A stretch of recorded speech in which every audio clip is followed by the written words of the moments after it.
आता आपल्या आवडत्या मालिकेचे संपूर्ण भाग मालिका प्रसारित झाल्यानंतर लगेचच पाहू शकता फक्त सन नेक्स्ट वर. भारतातील प्रेक्षकांसाठी मोफत सेवा. बाबा नका काळजी करू एवढी.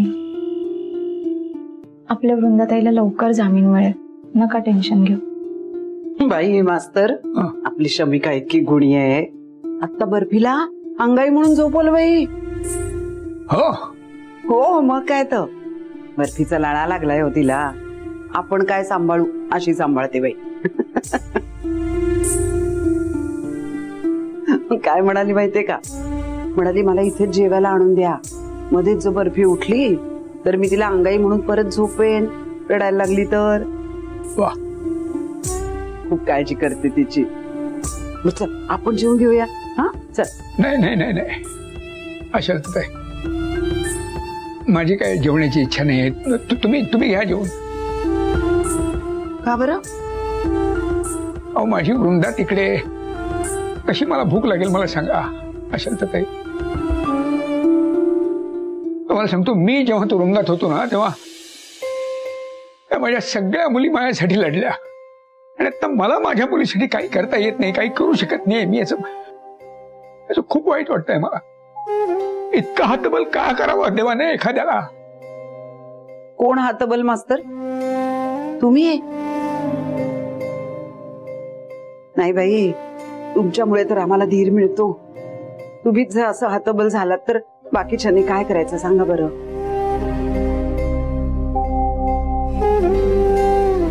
तुम्ही असं खचलात तर आम्ही काय करायचं? नाही बाई, असं काही चालणार नाही. मी जेवायला वाढते बाई, जेवून घ्यायचं.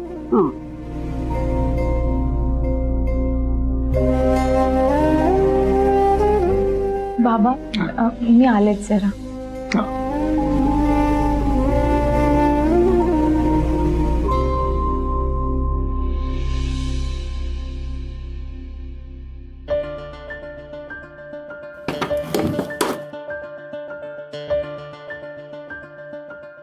बरं झालं. तू काही कामात आहेस का? नाही. माझ्यासाठी थोडी कॉफी बनवून आणतेस प्लीज?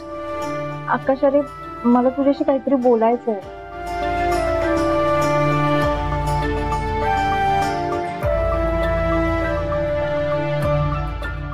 अरे तेच, आभा मेसेज करतीये.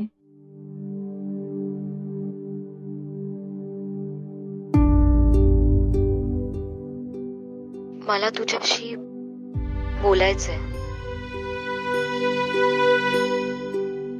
आपण आयुष्यात जे ठरवतो ते होत का नाही? मी ठरवलं होतं नेहमी स्ट्रॉंग राहायचं, कधी वीक पडायचं नाही.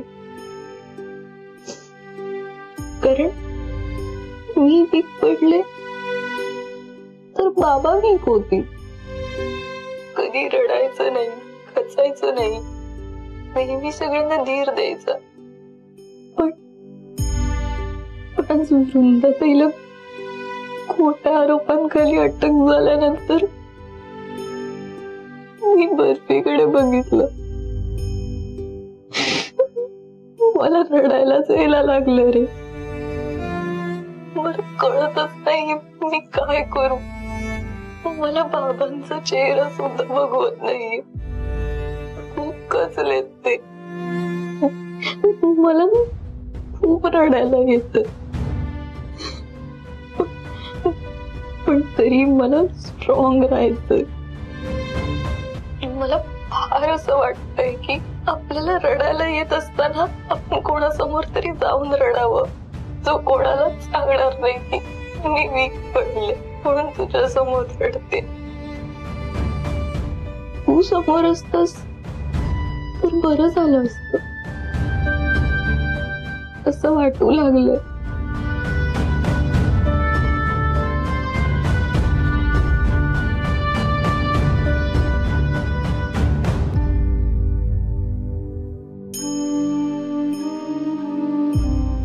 कॉंग्रॅच्युलेशन्स मुक्ता.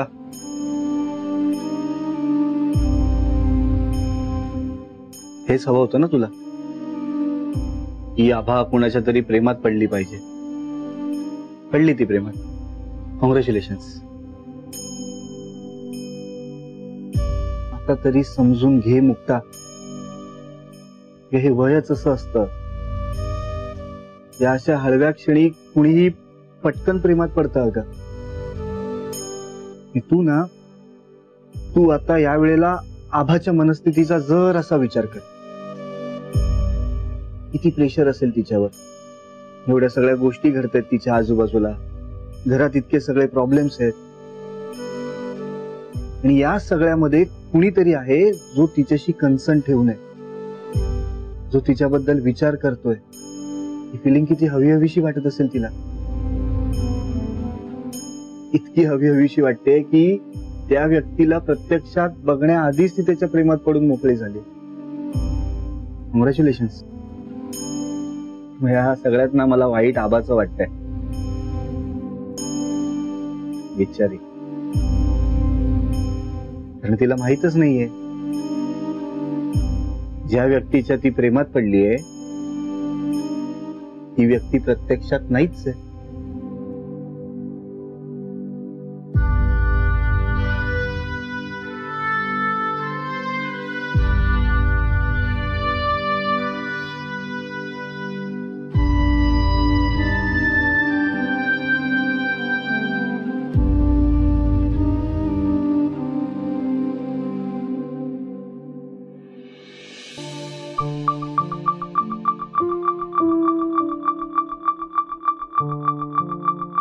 शमिका, बाळा उठ, जेवायचं नाहीये का? शमिका उठ बाळा.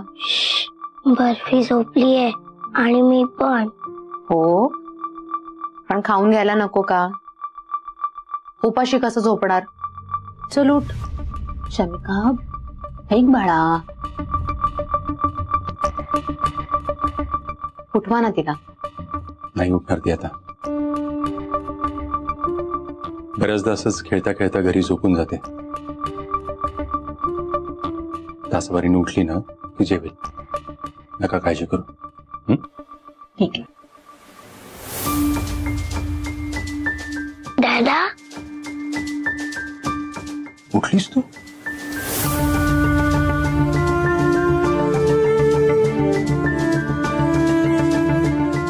जेवली नाहीस? भरवू तुला मी?